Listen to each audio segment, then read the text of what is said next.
such a bouncy song. I don't know how we can sit down. I don't know. Stand if you feel like it. Here we go. And to rejoice and come in. And to rejoice and come in. Today will be a joyful day. And to rejoice and come. Open your ears to the song. Open your ears to the song. Open your ears to the song. Today will be a joyful day, and to rejoice and come in. Open your hearts, everyone. Open your hearts, everyone. Open your hearts, everyone. Today will be a joyful day, and to rejoice and come in. Awesome. Thank you, Andrea, on piano. One more step. Here we go. Got a little intro.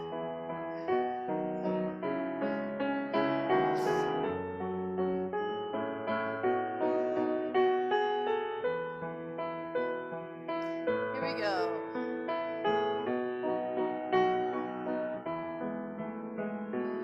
One more step. We will take one more step till there is peace for us, and everyone will take one more step. One more prayer. We will say one more prayer till every prayer is shared by everyone. We'll say one more prayer. One more song. We will sing one more song till every song is sung by everyone. We'll sing one more song. One more.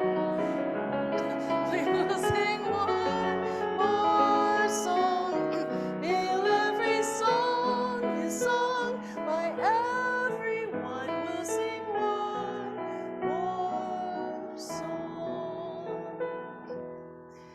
And my friends, that went by so quickly. We still have 2 minutes before the service. May we sing "Enter, Rejoice, and Come In" one more time? Is that all right with you? Is that all right with you? Let's do it. To rejoice and come in. And to rejoice and come in. Today will be a joyful day. Let's clap. And to rejoice and come in. Open your ears to the song. Open your ears to the song.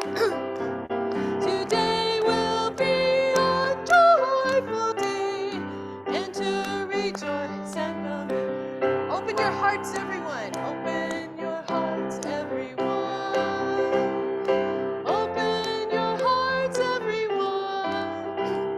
Today will be a joyful day, and to rejoice and come in.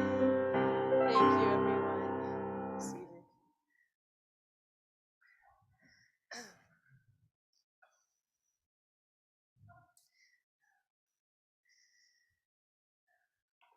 Welcome to Namakwa Unitarian Universalist Congregation.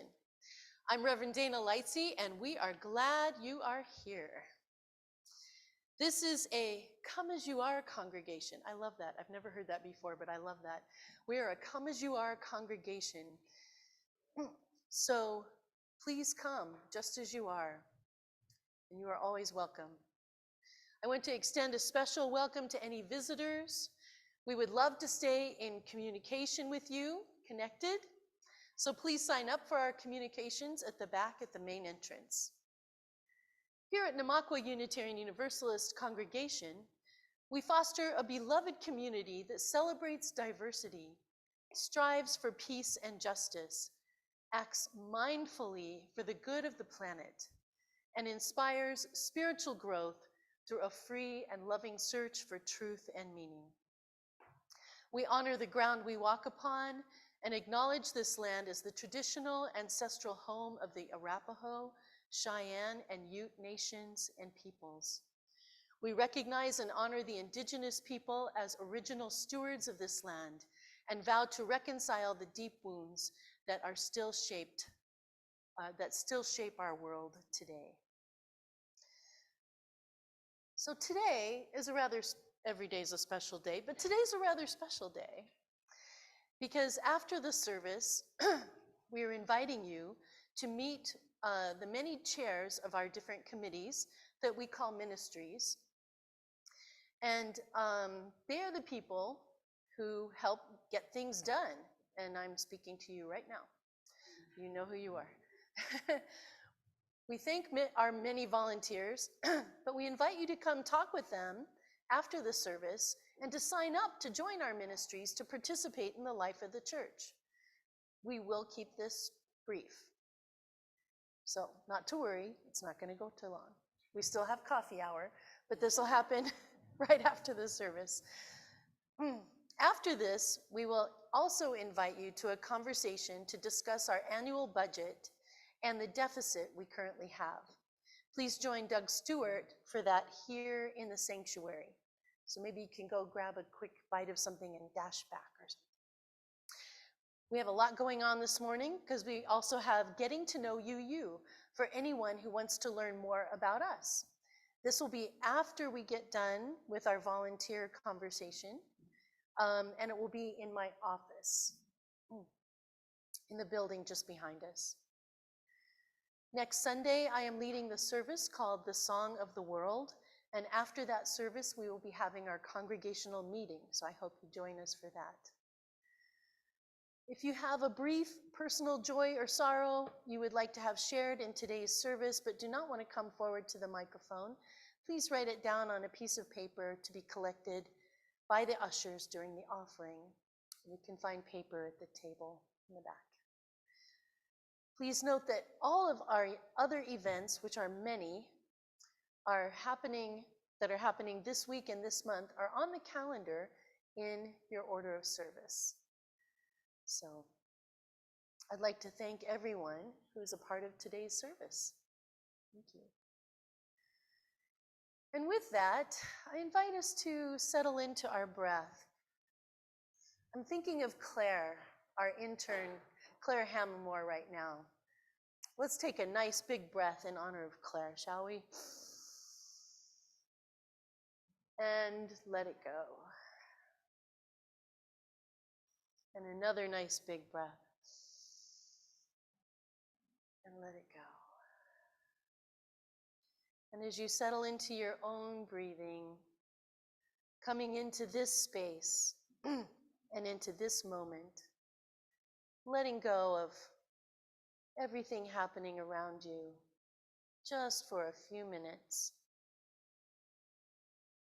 I share with you these words. Come, let us enter the space of hope and community. Come, let us enter this space with our sorrows, our joys, our passion and compassion. Come, let us enter this space with the stories of our ancestors, for their strength and wisdom beats in our hearts. Come into this space, present to the beloved companions who move beside us. Come into this space mindful that together we are building a future for other generations. Come, my friends, come into this space and let us worship together. And let us begin by sharing our affirmation. Love is the spirit of this church, and service its call. This is our great covenant, to dwell together in peace, to seek the truth in love, and to help one another. I invite you now to share our love, our compassion for each other by greeting each other.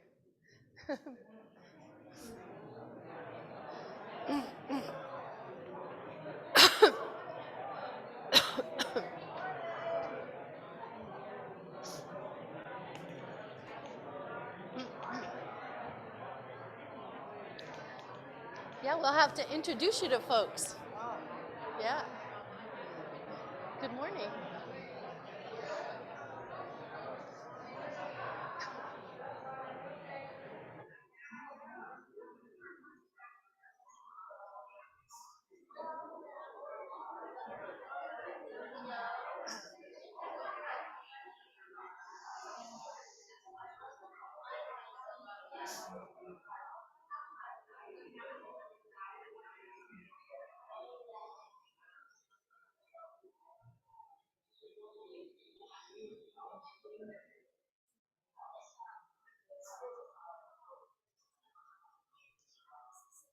It is full.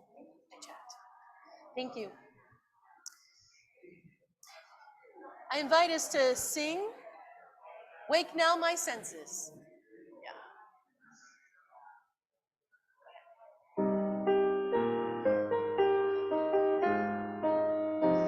Let's rise together. Wake now my senses and hear the earth call. Feel the deep power of being in all. Keep with all web of creation of bow. Giving, receiving, our love shows us how.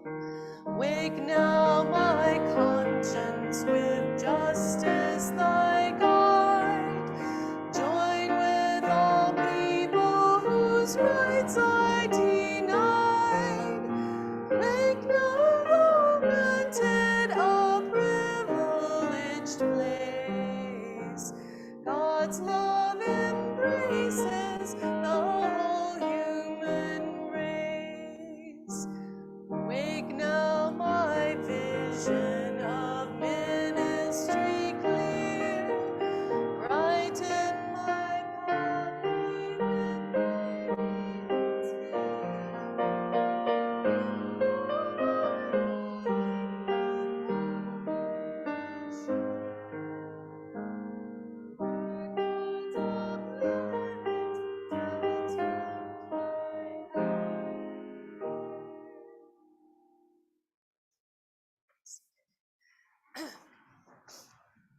Do we have anyone who identifies as a child today?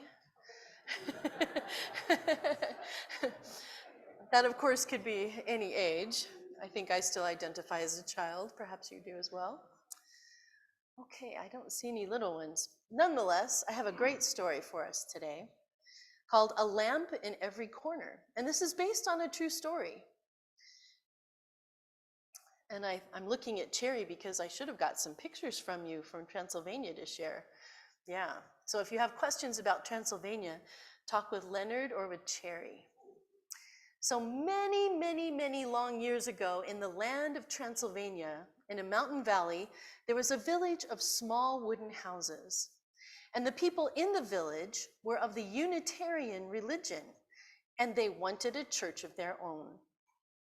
A church set on a hillside, and they decided that they wanted to have looking down upon the village as a mother looks down upon her sleeping child. So all of the people in the village gathered together, and they worked really hard, and they labored long to build themselves this church, without the modern day tools, I might add. And finally, when the building of the church was done, everyone in the village came to decorate. And they painted flowers, and they painted trees, and they painted designs around the windows and different designs around the doors. And they added their weavings and their beautiful embroidery. And at the end of the day, when it was finished, all the people of the village stood back to admire it. I think this congregation kind of remembers what that's like to have your own building all of it finally. So they said, well, we will eat now, announced an elder of the village, because everyone was hungry after their long day's work, and later tonight we will come back to pray. So the people of the village went down the hillside to their homes and their suppers, all except one little girl named Zora and her father, who stayed behind. They had brought their own bread and cheese, and so after they had eaten, they went back inside the church, opening those beautiful wooden doors into a gloriously painted sanctuary. And Zora said, "Oh, look, Father." She was running from picture to picture. "See how grand this is." "Yes, it is," said her father, looking around, nodding. "Yes, it is." "But Father," she suddenly said, "we have not finished." "What do you mean?" "There are tall iron lampstands all along the walls, but there are no lamps. The church will be dark when people come back." "Ah, no, no, little one," said her father. "The light of the church comes from the people. You shall see." And he rang the bell to call the people to worship, then took his daughter by the hand and led her back outside. And the sun was just setting behind the mountains, and night was coming soon. Yet in the growing darkness, tiny points of light came from many directions, moving steadily up the hill. "Each family is entrusted with a lamp, little one," her father explained. "Each family lights its own way here." "Where's our family lamp?" "Your mother is carrying it. She will be here soon." And the many lights moved closer together, gathering into one moving stream, all heading the same direction, growing brighter and brighter. Zora's mother arrived, bearing a burning oil lamp in her hands, and her father lifted Zora up so that she could put her lamp on the hanger, on the stand. And all of the other children were helping to put the lamps up. And soon the entire sanctuary was filled with light in every corner for all of the people as they gathered. All through the worship service, Zora watched the lights flicker and glow, and she watched her family's light the most. And when the service was over, her father lifted her high once again, and she took the shining bronze lamp from the lampstand, and her mother carried her home with the flaming light lighting the way. The lamp flame in their house when they returned home, Zora washed her face and got ready for bed by the light of that flame. "Mother," Zora began as she climbed into bed and laid down. "Yes, little one?" her mother asked, tucking the red blanket around her. "Father said the light of the church comes from its people."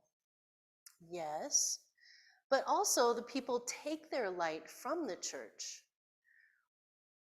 And we have that light every day." "Yes, indeed," said her mother. "And even when we are not in the church, even when the lamp is not lit, we carry that light of truth in our minds and the flame of love in our hearts to show us the right way forward. That light, the light of love and truth, will never go out. Never, never." And as Zora grew, she carried the lamp back and forth to the church every week, and the flame always lighting her way. And when the time came, she made more lamps for her children, who made more lamps for their children, even until this day. And always the light of truth and the flame of love from that Unitarian church on the hillside continues to grow and show them and us the way. May it be so. Oh, let's go ahead and sing "This Little Light of Mine," shall we? Let's do it. Let's do it. Let's stand and make an archway, and our children that are not here but are part of the congregation are still with us. So we honor their light. Oh, sorry. This light, I'm gonna let it shine. This little light of mine, I'm gonna let it shine. This little light of mine, I'm gonna let it shine. Let it shine, let it shine, let it shine. Thank you. Thank you. Thank you, Andrea.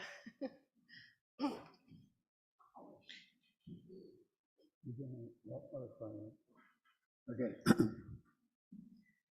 My personal heritage has a little variety.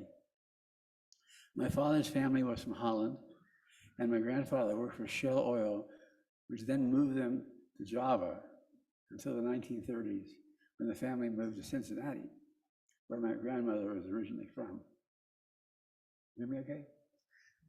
Maybe speak a little louder. My mother's family came to America from England in the 1630s. My middle name, Peter Lewis Schenk, is Lewis because I'm descended from Meriwether Lewis, of Lewis and Clark. In college, I dated Rosalie, a very pretty Jewish girl, for several years, followed by dating a pretty black woman for several more years. Among my best friends is still Romy, a black man with a PhD from Harvard who had taught software design. Then I moved to California, where I got my degree in engineering. My son, or my wife, I should say, who has put up with me for 30 years, has been a great factor in my life. And my children, identical twins, Marty and Chris, are paramedics. My job history had me traveling all over the U.S., giving technical presentations to 3 or 4 user groups per week. Starting in the 1970s, I became involved with Unitarianism in Santa Monica, where I was made chairman of the board for a while, then in San Jose, and now in the Denver area, and I have remained involved with people and its premises. So now, our Unitarian heritage bids us to light our chalice in the name of freedom, in the light of reason, in actions of tolerance, and in the name of faith, in the light of hope, in actions of love. We gather in community to celebrate a heritage of faith, hope, and love. May it be so. Thank you, Peter.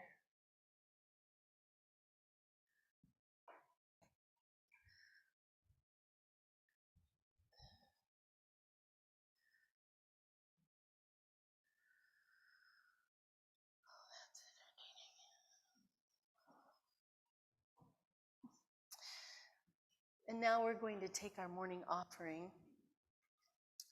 And again, in the month of October, we are supporting One Colorado, who does amazing work for lesbian, bisexual, transgender, gay, LGBTQIA S2+. I think is the latest alphabet. And their work is amazing for people who are under a great deal of adversity and attack, let's be clear, all across our country and even here in Colorado. So please give generously. Thank you.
Beautiful. Thank you, Andrea.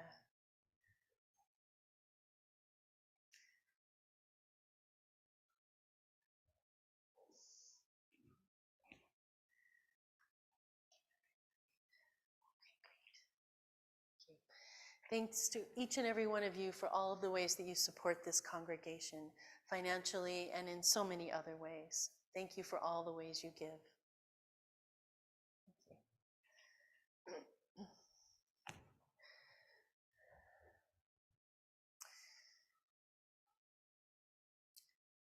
And each week we come together to share our lives and care for each other through all that life brings. If you have a brief, personal joy or sorrow, whatever's happening in your life, I invite you to come forward and share that with the congregation. And for those on Zoom, please feel free to write in the chat. And Tam, who is running Clay, who is, thank you, Clay, who is running Zoom, will read those to us. Today, let's respond with, we hold you in our hearts, and let's just feel that compassion in our hearts. And I want to begin by just sharing our shared grief around the Israeli-Palestinian outbreak of war. And they have called it war. And the horrors are just heartbreaking. So let us just take a moment and hold them with love.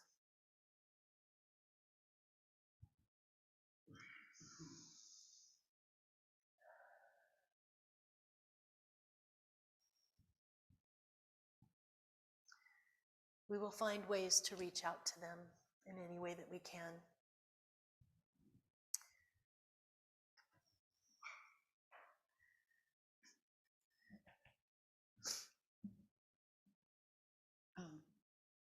I'm Tam, and like many of you in this room, you have a lot of different faiths in your families like mine, and the sorrow that I carry in my heart is the schism that's happening in the Jewish half of my family, those that believe in an Israeli state and the Zionist belief, and then those that are supporting the ethnic cleansing and to end it in, didn't support the ethnic cleansing.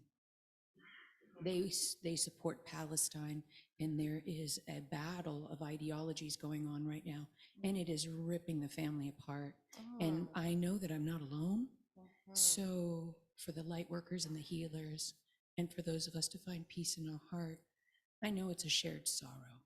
Yeah. Thank you. We hold you in our hearts.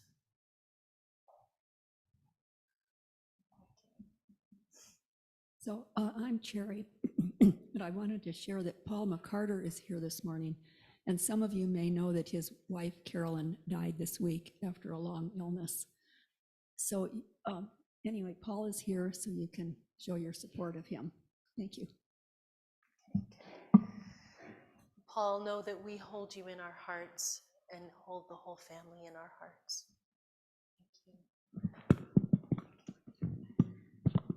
A different light on things. I have two family joys. Vivian, our 5-year-old, scored 7 goals in her soccer game yesterday. She's the star of the team. Not only that, the family dog Mabel, who is a black pug mixed with a Boston Terrier with legs about this long, but she looks like a pug at the upper half, won first place in the dog race for small dogs. My sorrow is that Izzy, their pug that looks like a pug, came in last. We hold you and your joy and your sorrow in our hearts. Thank you. Come on up, Sally. Okay, Fred? Yeah, that's right. I'm coming to you this time in joy to be back, Yeah. and joy for the community that I'm a part of here. I could not have made it through my recent illness without all the tremendous support I got from this congregation as a whole and the many individuals in it. Those of you who ran errands, brought meals, gave rides, took me for walks, took my dog for walks. I am very grateful to all of you and delighted to be back. Thank you. And yes, we love you. You're doing so well. And we hold you in our hearts, as always. Fred?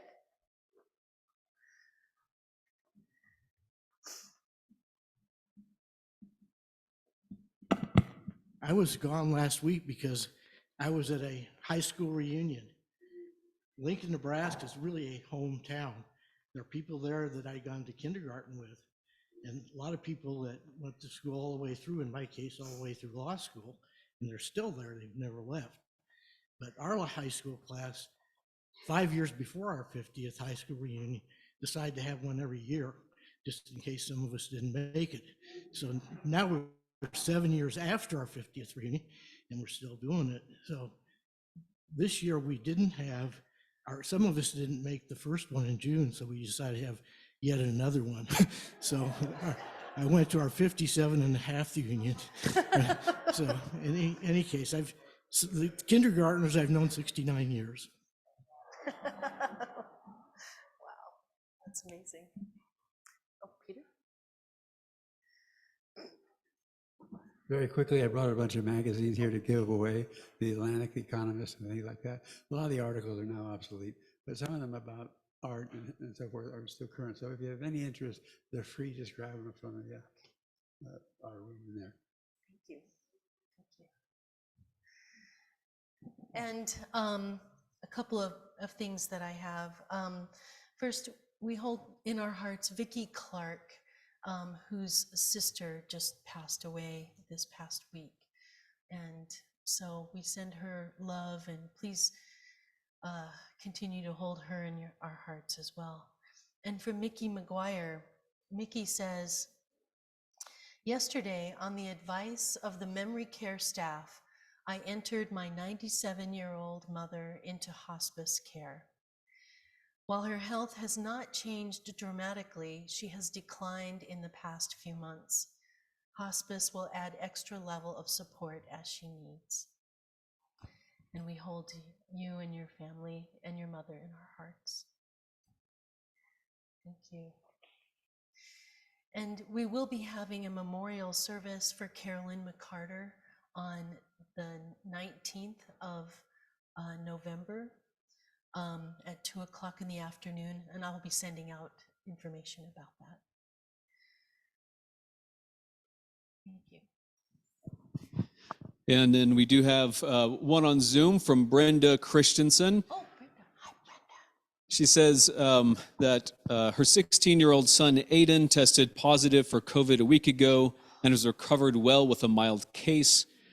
However, she herself is tested positive on Friday and has been able to get 2 days of antiviral infusions with one more day tomorrow. So far, her symptoms are mild, but she fears worsening long COVID symptoms. Yeah. Thankfully, Wei is testing negative still. Oh, great. Yeah. Great. Oh, goodness, Brenda, I'm so sorry to hear that. Yeah. Brenda and Aiden and Wei, we hold all of you in our hearts. And may you heal well and heal quickly. Thank you. Anyone else? Okay.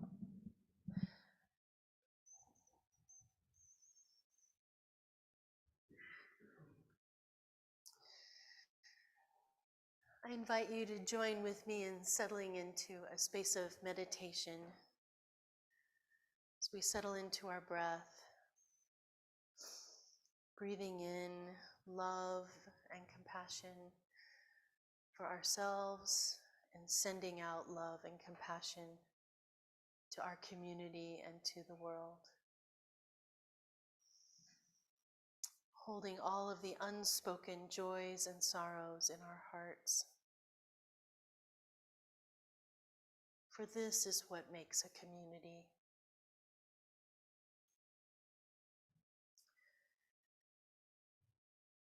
And As we settle into our breathing, let us tune in for a moment to the blood that moves through our veins, our heart that is pumping. As Alice Walker reminds us, we did not make ourselves. Consider the DNA that runs through your veins, your particular features, your bones, your skin, your looks, all that you inherited.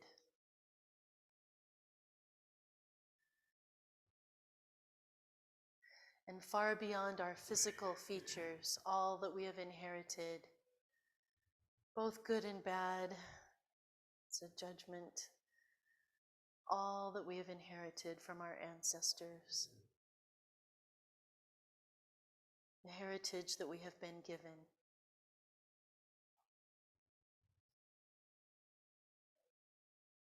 May we take it and heal the broken parts and build on the strengths. May it be so. Amen.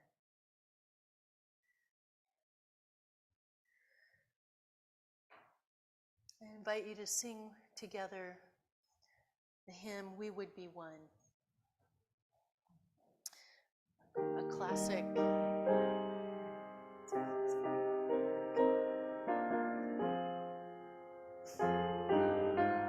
Please stand if you're willing and able.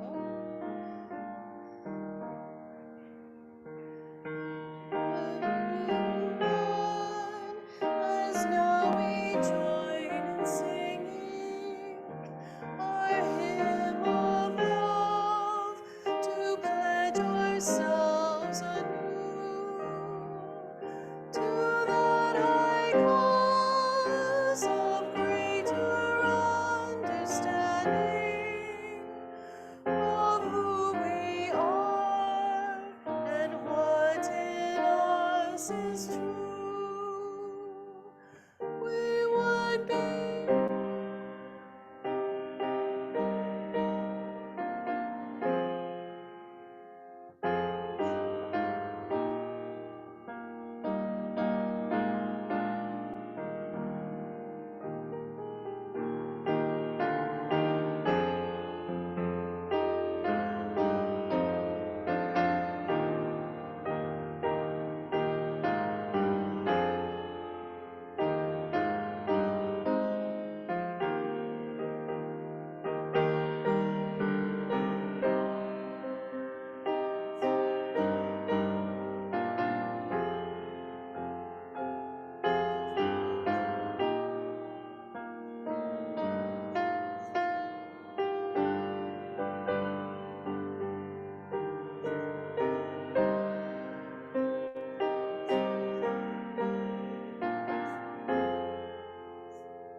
Well, our theme for the month of October is heritage. And so it is an invitation to look back, not just through history, but to our own ancestors that contributed to shaping us and our world. So today, let's reflect on our Unitarian Universalist heritage as it helps us to see who we are as a congregation today. The people that came before us, who shared at least some of our sensibilities, beliefs, and values, were people just like us, with their fears and their insecurities and their hopes and dreams. They didn't set off to say, I'm going to be the noble Jefferson, Thomas Jefferson. Well, maybe he did, I'm not sure. They found themselves in the midst of difficult times with war, oppression, and injustices, and they worked to shift and move their world towards tolerance, reason, and freedom, equality and justice. On the Unitarian side and on the Universalist side, it was the focus on faith, hope, and love.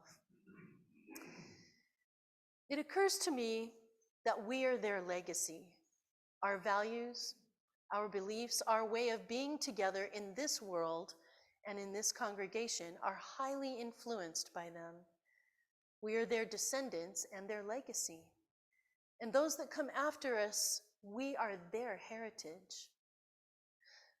So, starting with Transylvania, as we heard earlier, during the time of the Reformation, I don't know if you know this, but while the Catholics and the Lutherans and the Calvinists and the Anglicans and many others were all fighting amongst each other for the right to define the truth, the one and only truth, the King of Transylvania, King Sigismund, and his advisor Francis David named what seems common sense to us now, but was very revolutionary at that time. Why not let everyone have the freedom to choose whatever religion and whatever beliefs feel right to them? But that seems so normal to us now, and yet it was not. This radical idea was squashed, or it seemed to be squashed by the Catholics, but in fact it lives on today. And there are many Transylvanian Unitarian congregations that started during that time of the Reformation under King Sigismund. And their motto is freedom, reason, and tolerance. Well, I have to wonder, how much did this influence Thomas Jefferson, who was Unitarian in his thoughts and beliefs? In fact, not only was he Unitarian, but so was John Adams, John Quincy Adams, along with Benjamin Franklin, and many of the others who signed the Declaration of Independence and who gave birth to this nation. They embraced the Enlightenment and the idea of free will, reason, and freedom to think for oneself in response to the neo-Calvinists who were preaching predestination, fire and brimstone, and amplifying fear and terror to literally scare the hell out of people. That was the point. If you've never read it, read Jonathan Edwards' Sinners in the Hands of an Angry God. I almost read it for you today, but I saved you from that. Around this time, in the late 1700s, the Universalists were also responding to the highly emotional, terrifying revivals. Universalist minister John Murray said, "You may possess only a small light, but uncover it and let it shine. Use it in order to bring more light and understanding to the hearts and minds of men and women. Give them not hell, but hope and courage. Give them not hell, but hope and courage. Do not push them deeper into the theological despair, but preach the kindness of an everlasting love of God." Last week, you learned about the Universalist minister, Hosea Ballou. Who named that a wrathful God doesn't make sense and is just a human construct. Pretty cool for the mid-1800s there. That only a God of love makes sense, and that this God cannot condemn anyone to a place called hell. Thus, all are predestined to go to heaven, and there is no hell. Talk about a revolutionary theology. In fact, it was so revolutionary, it became incredibly popular, and people turned away from a lot of the fire and brimstone, and the Universalist churches were booming like crazy until finally the other Protestant denominations started to actually take over their doctrine. I don't know if you knew that happened. And today you will hear Universalist theology preached in many Christian churches. But do you see a pattern here? When common beliefs and practices were leading to harm and oppression, the Unitarians and the Universalists worked to find a better way that makes common sense and respects all people. And throughout history, our actions have had a significant and lasting influence on our society. And I have to say, it doesn't mean we got everything right. There were a lot of mistakes back then, as we look back 100, 200 years later, in hindsight. But that's judging them from our perspective now. All we can do now is heal and repair what we can. In the 1800s, Unitarian minister Ralph Waldo Emerson, did you know he was a Unitarian minister? Proposed the idea of spirituality without Christianity. And this, of course, gave rise to transcendentalism within Unitarianism and beyond. Unitarian writer Charles Dickens has served a powerful moral conscience that helped to bring an important social change, helped to bring a lot of important social change in England and probably around the world. Plus, he was just an incredible writer, right? The list goes on, and it's tempting to share it all with you, and I don't have time. But many of the leaders in the suffragette movement were Unitarian and Universalist women, including Elizabeth Cady Stanton, Susan B. Anthony, Lucy Stone, and many, many more. Did you know that the 19th century Unitarian minister, he was a great Unitarian minister, Theodore Parker, oh, Parker Hall, yes, that Parker, reminds us that the arc of the moral universe is long and one cannot see its end, but that it clearly bends towards justice. It bends towards justice, my friends, because people like you and me and our Unitarian Universalist ancestors worked to make it so. He, by the way, helped organize and run the Underground Railroad. He also slept with a gun under his pillow in case anybody came in, and he was ready to defend the Underground Railroad. The Unitarian scientist and explorer, Charles Darwin, has had one of the most profound impacts on our modern day perspective of life itself, giving rise to Unitarian and Universalist ministers coming together at the beginning of the 20th century to write the first humanist manifesto, declaring that the power of the human spirit and how we come together as people is what is divine. And that is what matters and is worthy of praise. Sound familiar? Anybody, is this resonating for you? But do you know about the origin of our chalice? This is a powerful story that I can't resist telling you. Back at the beginning of World War II, the leadership of the Unitarians, along with the leadership of the Universalists, felt very compelled to do something to rescue Jews and all who were being hunted and killed by the Nazis.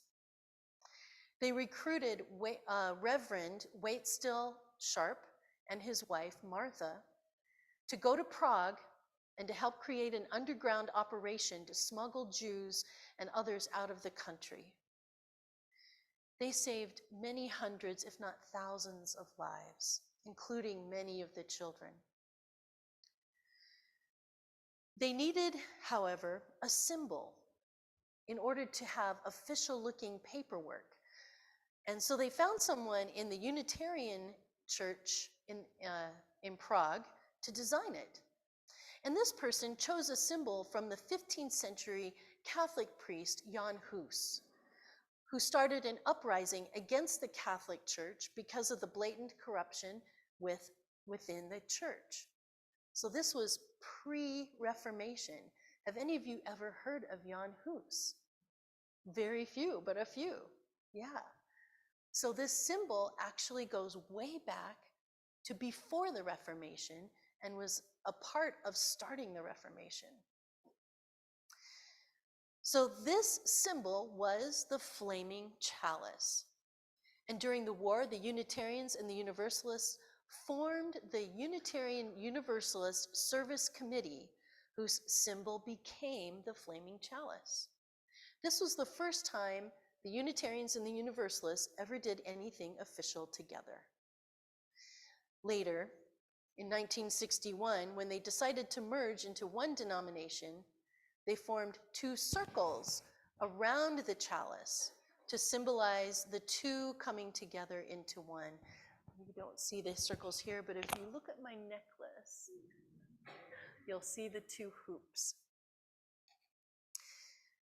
Well, Unitarian Universalists have been in the middle of the civil rights movement, the women's movement. Actually, I said the middle, but I should say at the front end, helping to lead the LGBTQIA2S+ movement, the anti-racism movement, the climate crisis movement, working to name the doctrine of discovery within the Catholic Church that brought about manifest destiny, naming the colonialization, working to dismantle colonialism as it still is a part of our world today. In fact, on November 5th, one of my best friends, actually, Reverend Kelly Dignan, is going to be preaching here. I hope you come. She is the co-director of the Unitarian Universalist Ministry for the Earth, which is an international organization. So the list goes on and on. And during our key moments of history, we show up. We work for what is right, and we have been there. We don't always get it right, and in hindsight, as we look at it, but we do our best with the understandings that we have at that time. And it's important to honor what this congregation is now doing. You see, because right now we are involved in helping to provide food for the homeless at the community kitchen. And we have a very active environmental justice group that is really getting things going very well. A lot happening there. And we're a part of the Safe Parking Initiative here here in Loveland, not Fort Collins. And there are many other things, and this is just the beginning. And you've also had a history of being involved in many social justice issues. But that's not just who we are. We are also the ones who take care of each other. We are also the ones who recognize and honor the power of the human spirit and the power of coming together in community. So I know we can't fix everything, and the wars that are happening weigh heavy upon us. And there are so many issues. I could go on, and you could help me that weigh on our hearts. We may not be famous or even remembered, but we are a part of the life of this beloved community, living our values the best that we can. We show up for each other. So I close with this. The Unitarian Universalist musician and activist Holly Near said, "Why is it that we don't have a word for what people like me believe?" She says, "I was trying to see if I could write a song about it, and it kind of came down to, I am open and I am willing." It goes like this. I am open and I am willing, for to be hopeless would seem so strange. It dishonors those who go before us. So lift me up to the light of change. I am open and I am willing, for to be hopeless would seem so strange. It dishonors those who go before us. So lift me up to the light of change. May it be so, and may we continue to make it so. Amen.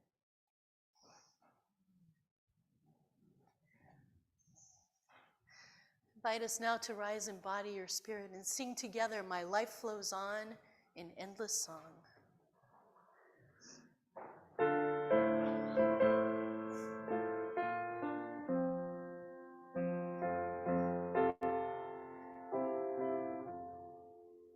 My life flows on.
If you feel comfortable, I invite you to reach out and hold someone's hand or put your hand on their shoulder.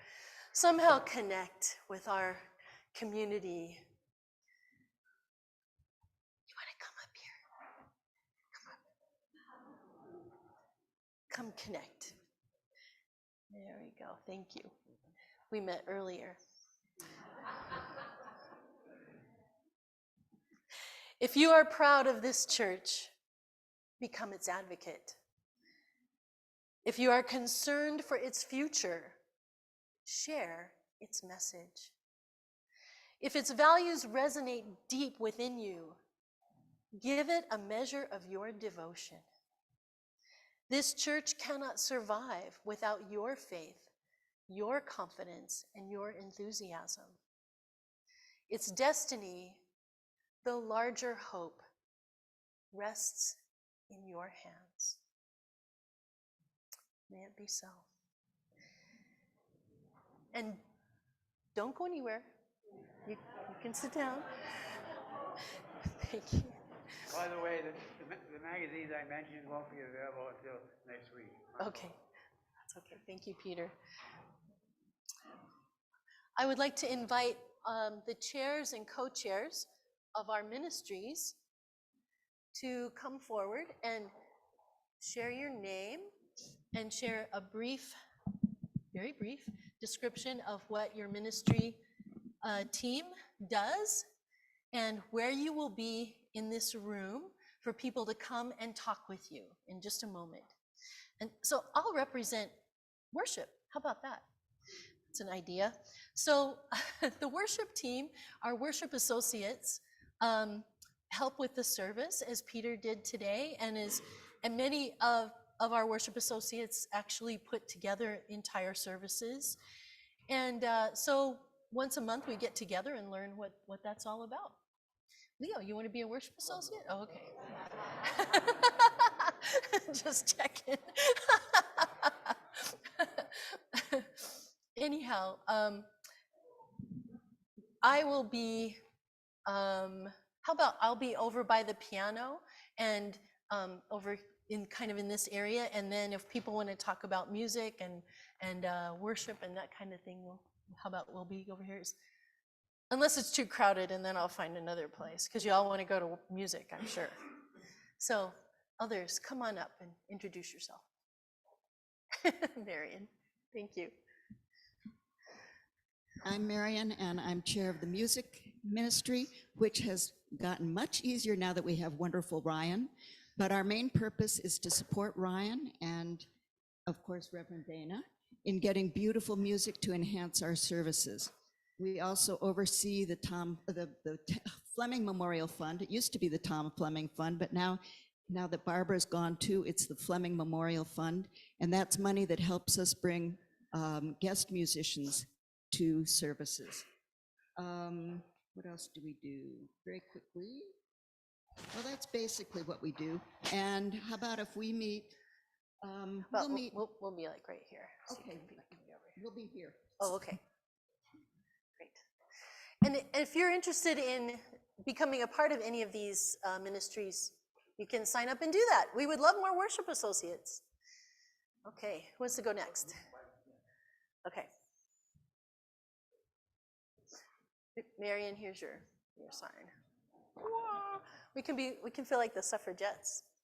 And I'm Doug Stewart, and Peter and I co-chair the adult enrichment for us, so that's adult education. And we sign up online and have under namaquauu.org, I have our signups there. Just real quickly, we have Women's Circle, we have a couple of book groups. We're about to start the Seeing Systems, Peace, Justice, and Sustainability course. We have a life transitions workshop. We have Reconnecting with Nature. Kim Skylander's introducing us to sign up for that. Meditation groups, NUU riders are among our offerings. So that's adult enrichment, and if you're interested in any of those, you can see me. A lot going on. I want to say something else that I forgot. I had promised Bill that I would make an announcement that we definitely need more Zoomers and people to work with the sound system. They are desperate for people. Yes. So, and also another factor of the music ministry is we have a bunch of instruments that NUUC owns, and we have created a policy and a checkout. If you want to borrow one for the use of NUUC, you're welcome to borrow them. You can see me about how that happens. Thank you. Great. Cool. Who's next? Who's next? Come on up. Don't be shy. We want to go quick. Okay. All right, Sally. Woohoo. So I'm Sally Henry, and I chair Pastoral Care. Pastoral Care works as a coordinating body for folks in the congregation who need help and support. I'm really pleased to be working with Els Deininger here, also Kathy Hartman and Sherry McTee in that effort. So as I said, we're the coordinating agency, If people, like with my recent health issues, people need help, we're the ones that get the word out. We're not the ones that do all the work. So I need two kinds of volunteers. We would love to have another person or two on our committee to sort of share the work. But even more importantly, we need everybody in the congregation to sign up and help with meals, with rides, with errands for people who are vulnerable, sometimes with minor home repairs, those kinds of things.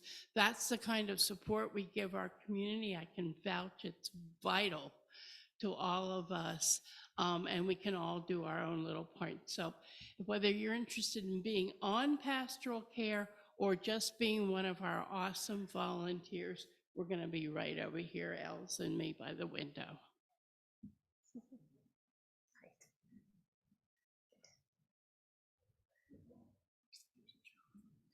Hi, I'm Sue Matthews, and I'm the chair of the Social Justice Ministry.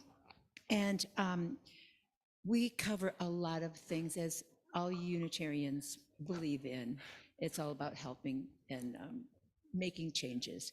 What we deal with are things like reproductive freedoms. We have an environmental task force. We deal with anti-racism, homelessness. We're active in the safe lots. Some of us built privacy fences for the folks there. We do the community kitchen.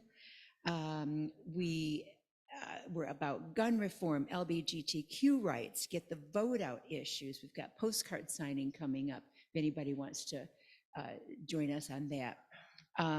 We're interested in refugee and immigration rights, half plate ministry. Also, there's education and healthcare reform, indigenous rights, elder abuse. I could go on of all the social injustices there are.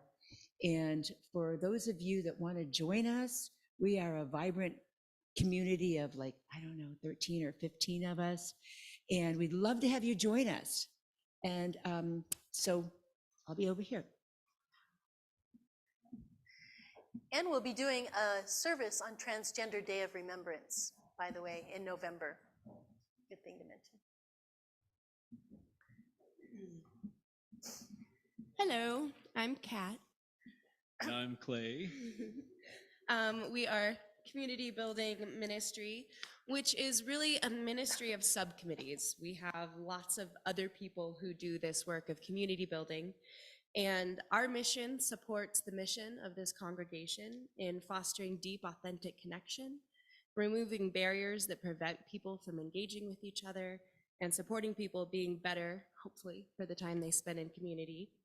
And we do that through We provide support and resources for social events and a number of different affinity groups. and soon small group ministry. You're welcome. With ambassadorship of the spirit of the community.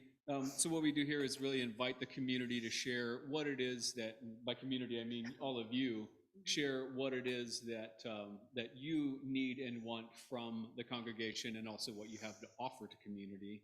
And then cultivate our presence and integration within the community and the front range outside of our walls. How do we show up in collaboration with membership, social justice, etc. So some of our subcommittees or groups are, we have a monthly community night gathering. We have our open mic night that happens on third Fridays. We started a Creativity Matters group. That you're invited to, of course, all of these you're invited to. Yeah. We are gathering interest currently for forming a men's group. We have a very lively women's group as well, so come check us out this Tuesday for Tam and Jennifer's event, which is exciting. And then we're also forming an eco-spirituality group, which Kim Skylander is also helping with. We've got the Social Sisterhood with Nancy Amsler and Lunch Bunch, which is typically on the first Sundays of the month, but today it's actually after the fair today. So if you want to come chat with us afterwards, we'll be at Vato's Tacos, so come hang out. I also do my best to refresh the Art Nook whenever I can, looking for more artists anytime I can get my hands on some art. And we also support Coffee Hour, which is led by Cherry Sokolowski. Oh, who's here? And if you want to come, okay, really quick.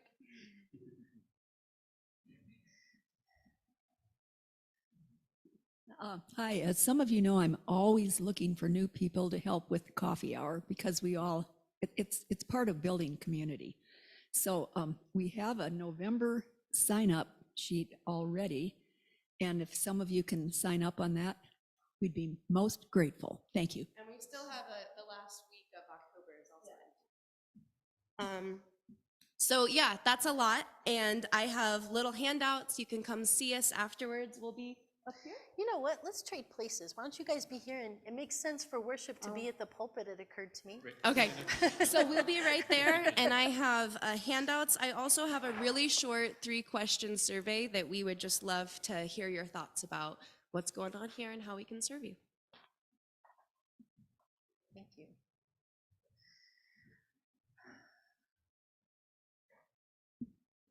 And I'll speak to a couple of others.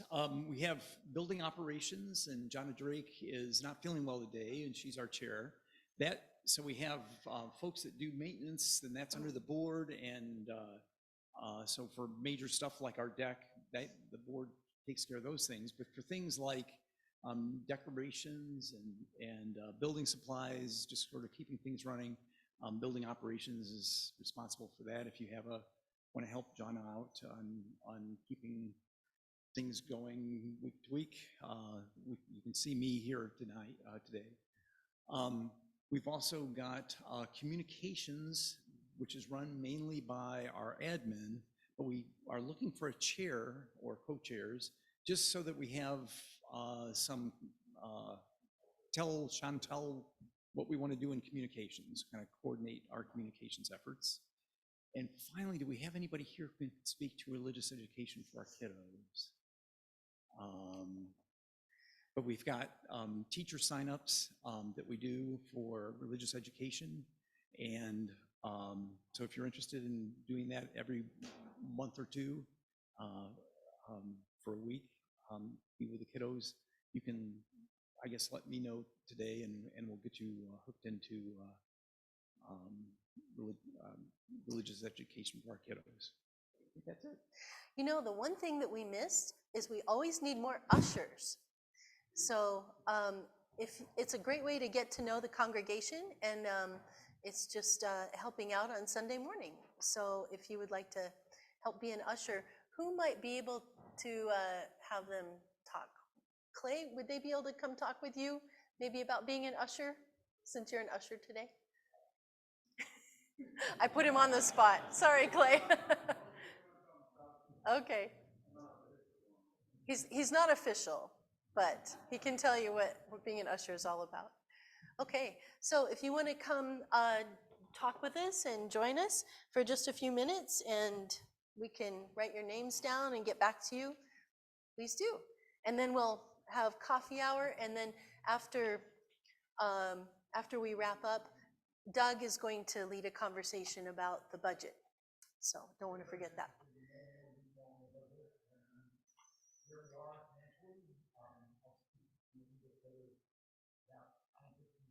Yeah. Yeah, okay. So, yes, there it is.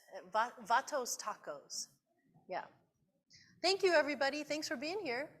I hope you come talk to us.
Thank you, everyone, for coming to this afternoon's service. We're going to be discontinuing this Zoom, and we will restart the meeting in about 20 minutes for the community building meeting and Doug Stewart's talk. So thank you very much for being here, and check out any of the links in the chat.